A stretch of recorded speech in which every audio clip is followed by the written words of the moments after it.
this is Schedulytics. Welcome to today's session.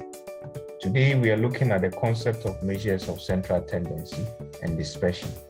We will demonstrate this using JASP while we explore their respective application. Now, central tendency simply refers to the tendency of values of continuous variables to cluster around a central value. And there are three ways of describing this central value, i.e. mean, median, and then mode. Now, when we come to the dispersion, we have standard deviation.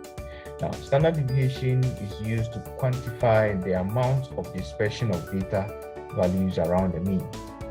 A low standard deviation indicates that the values are close to the mean, while a high standard deviation indicates that the values are dispersed over a wider range. We also have the mean absolute deviation. The mean absolute deviation is a robust measure of the spread of data. It is relatively unaffected by data that is not normally distributed, i.e. non-parametric variables. We also have the standard error of the mean. Now, this measures how far the sample mean of the data is expected to be from the true population mean. And we have also the variance. Now, variance is also another estimate of how far the data is spread from the mean, and it is also the square of the standard deviation. Now, mean plus or minus standard deviation can be used to represent parametric variables, while median plus or minus the mean absolute deviation can be used to represent non-parametric variables. Now, having established the central tendencies as well as dispersion, let's see how we can calculate this using JASP.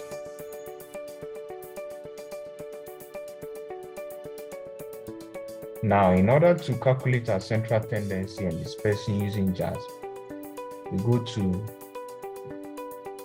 descriptives. We'll select and move our variables appropriately.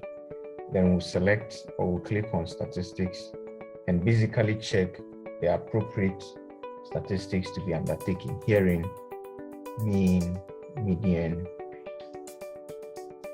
standard error of the mean, and variance. So as we are checking these statistics, their concomitant values are displayed here. Now, in our previous video, we established that WT was parametric whilst TC was non-parametric. Hence, it is appropriate that we represent WT with mean plus or minus the standard deviation, while we represent TC as the median plus or minus the mode.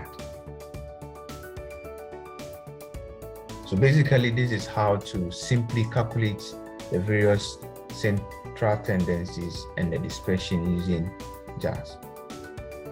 Thank you very much for sharing your time to watch Schedulytics video on central tendency and dispersion. Until we meet again, it's a bye.